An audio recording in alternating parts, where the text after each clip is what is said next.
இன்றைய செய்திகள். சென்னை கோபாலபுரத்தில் உள்ள தமிழ்நாடு நுகர்பொருள் வாணிப கழகத்தின் மண்டல அலுவலகத்தில் இன்று மிக முக்கியமான ஆய்வுப் பணிகள் மேற்கொள்ளப்பட்டன. மாண்புமிகு உணவு மற்றும் உணவுப் பொருள் வழங்கல் துறை அமைச்சர் திரு வெங்கட்ரமணன் அவர்கள் சென்னை கோபாலபுரம் கான்ட்ராக்ட் ஸ்மித் சாலையில் அமைந்துள்ள இந்த மண்டல அலுவலகத்திற்கு உணவு மற்றும் உணவுப் பொருள் வழங்கல் துறை அமைச்சர் திரு வெங்கட்ரமணன் அவர்கள் இன்று நேரில் வருகை தந்து ஆய்வு மேற்கொண்டார். இந்த ஆய்வின் முக்கிய நோக்கமாக பொது விநியோக திட்டத்தின் கீழ் இயங்கும் செயல்முறை கிடங்குகளை அமைச்சர் ஆய்வு செய்தார்.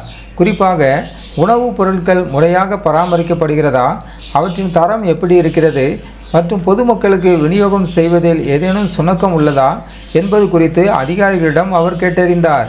மேலும் அங்குள்ள அமுதம் நியாய விலை அங்காடிகளையும் அமைச்சர் ஆய்வு செய்தார். இந்த அங்காடிகளில் பொருட்கள் தடையின்றி மக்களுக்கு கிடைக்கிறதா என்பதை உறுதிப்படுத்திய அமைச்சர் அத்தியாவசிய பொருட்களின் கையிருப்பு மற்றும் அதன் தரம் குறித்தும் விரிவாக ஆய்வு நடத்தினார்.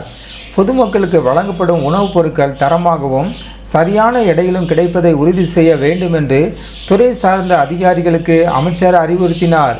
இந்த ஆய்வின் போது நுகர்பொருள் வாணிப கழகத்தின் மூத்த அதிகாரிகள் உடனிருந்தனர்.